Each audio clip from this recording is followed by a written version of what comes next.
31 August azvina kumira zvakanaka muri yeZimbabwe. Ndiri kudzoka nenyaya panapa yandiri kuona iri kutaurwa nemuchinda uyo Freeman Chari wemandla uya muri kuziva zvakaitika mese. Akabuditsa results aitaura kuti iye ndo the way akaona ma11 forms ake akatocollectawo ma11 forms ndobva atanga kuweka achiverenga manumbers ndobva kuzopedza kucalculate results ndobva abudisa results. But zvichakadaro ndo pari kuzobuda vakomana veZimDaily vakabudawo vane cartoon vakagadzira vachikatuna this guy and vakatuna this guy vanhu vakawanda vemuZimbabwe vanga vari muway yekupopotera this Freeman Chari uyu kuti pamazuva acho paitaurwa nyaya wakadii kubuditsa results because zvinhu zvawaita zvika izvi hazvisiri izvo. Chari waungabuditsa results after gore kuwanga wakamachengetera chida wakabuditsa so that pamwe taikwanisa kuziva gwara nenzira yekufamba nayo. Asi iyewo akatombopindura Chari wacho akati inini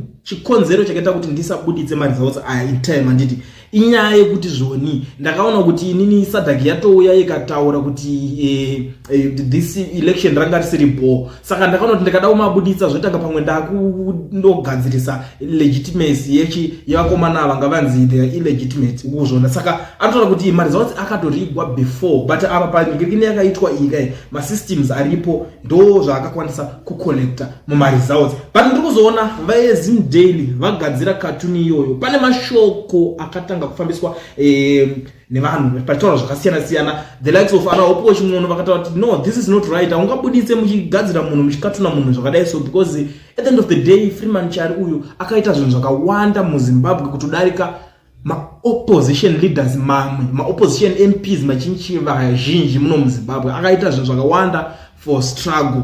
Asi vamwewo vaimubhasha vachiti this Chari yeye anotori project yeZANU-PF anoshandiswa neZANU-PF. Zvinhu zvakawanda zvaitaurika pamusoro penyaya iyoyo. But inini manje nyaya iri panapa nhasi yakamira yakadai so ndo paari kubuda ari kuti ZimDaily, is it okay to make cartoons but you can't defame people for likes? It is unfair that you guys tarnish people publicly without a shred of evidence, then want to apologize privately. The damage is already done. I'm not going to stop until you have fixed the damage. Ndo mnyaya iripo panapa ari kutaura kuti inini handisi kumira kukureva kuti apa panenge patoendesana naitseda masamon or something because these people vanozivana kuti anenge achirana this whole thing ndiani weishi ndiani, saka vatotanga kutorwisana. It's a fight, it's a battle yabudikira yatotanga because vanhu veZimDaily vanga vaenda kuinbox kwa Freeman Chari vachikumbira ruregerero vachiti hey brother, can we please find each other? Please, the person you shared details for is not the cartoonist. We understand your frustration. He has reached out while you may have links in the past. The information you posted is not true. We are willing to take down the cartoon in exchange for the same gesture.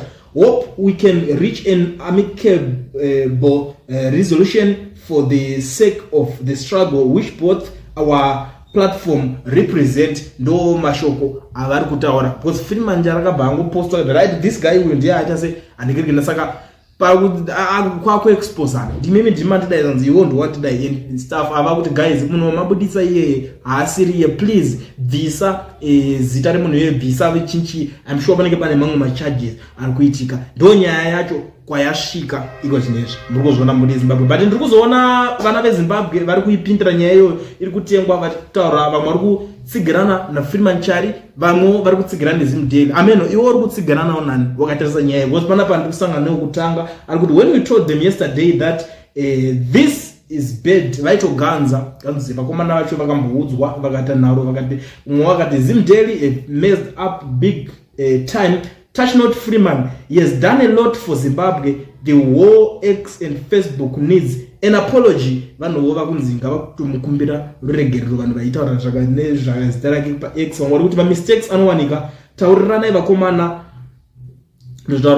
please change gear 6 no slowing down. Mumwe wari kutotaura kuti ngazviende mberi vanhu vakawanda vakucelebrate because ZimDaily zvainotoita manje inomira nevanhu zvekudotodaro inogara ichigadzira makatuni akasiyana siyana vakanzi ZANU-PF yada inogadzira katuni rinoenderana nezvinhu zvese zvinenge zvichingoitika. Vamwe vari kuti yakabatwa kuti ramba wakadzvanya chari taneta nemapacifying jokes and attacks. Mumwe wakutaura umwe kuti I understand they can take down the cartoons on their page, but how are they gonna delete it in our phones and memories? They must face the consequences. Mumwe wakutaura kuti takatodownloada kudhara saka azvibatsire chero vakabvisa paplatform pavo because sitakatoitora itori mumafoni medu ichabvisika sei. Rimwe nyaya iri pamwe kuti as if they didn't know that was extremely insulting. Well, I stand with you, drag them through mupedza namo to Marabastat. Yey pakashata amadzadiwa. Weren't they threatening to sue you yesterday? They are panicking,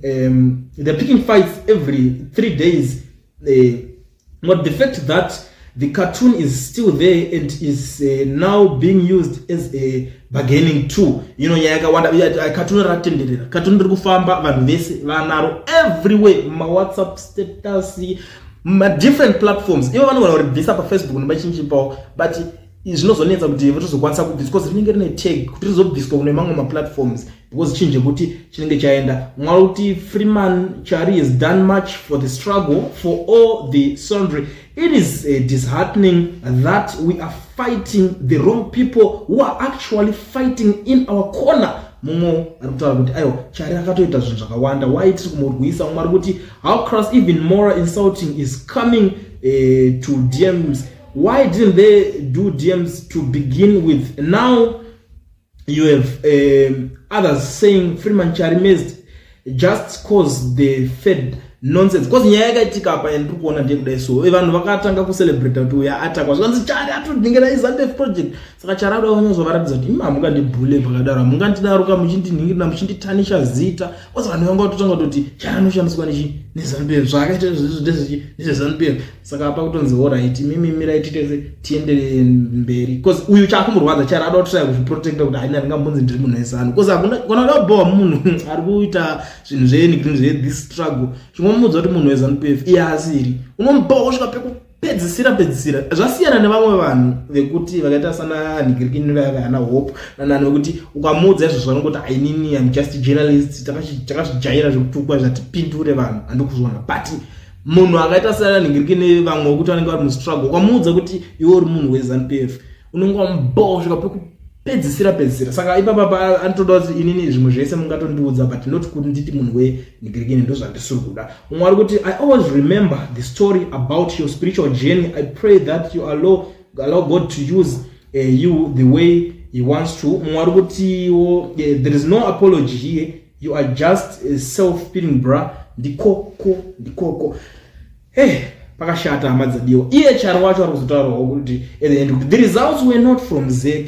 They were from people who were at polling stations. We received more than 129,000 V11 forms from voters, CCC agents, and our own deployees. Our system took your V11 and read them using OCR and AI, then compared them with submissions from others for validation. We also had the Mazizi crowd transcribe some of the results. Remember, we had a system, we showed you a V11 and then you enter what you see. That was backup for when the computer could not read the V11. We also had help from the group that had a number of Indians that were manually validating some of the results. The results I gave you reflect what was there on polling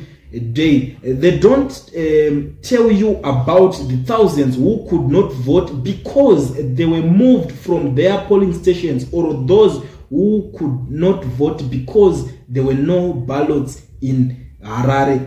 Or I only gave you these results because you deserve to know, since some of you contributed financially, other volunteered, and most of Mazizi mapped polling stations. Your leaders had these results since August 2023. They cannot produce polling station based results because they cannot justify about 300k votes they added to Mnangagwa's totals to make him cross 50% +1 ndo nyaya iri panapa kundisaka vezeki chisina chitaura chakati vasakwanise kuzobudisa results 1 by 1 police by police station zvakazonetsa kuti vazokwanisa kunzwisisa kuti 300,000 votes dzavakazowedzera vamunanga kuti vadarike 50% kuti vazonzi the winner vakadziwana kupi ende vakadziwana sei. Asi pari kunzi zvoni maleaders enyu mimi results iwo atakatovapa vanga vanawo kubva kudhara, so kurava kuti those people ndo vanga vari suppose kumabudisa vega. I don't even know kuti nyaya yacho inenge iri papi yakamira sei papa, saka uya kuti indikadecide hangu kugara ndakaita sei ndakanyarira nyaya yacho, but paazomabudisa iko zviri results after gore ndo pakutanga noise musindo wesewo wazviitire chii wamabudidzire chii. Muri kuona nyaya yacho ene vanhu vari disappointed zvakanyanya, but vari kunyatsosha wekupedzera hasha chaiche kuti ndiye upi. Muri yeZimbabwe ndangoti kudarikaone panapa ndichikuzivisai nyaya dzinenge dzichiitika pachannel penyu paKulian TV. Kana uchanga tongosvika panapa first time yako, ndingakukumbirisa kuti ugare wasubscriber obva walike this video, toramba tichidzoka nema-updates nezvimwe zvese zvinenge zvichiitika, since tisingakwanisi kukudisappointai togara tichikuzivisai zvinhu zvese zvinenge zvichiitika munyika.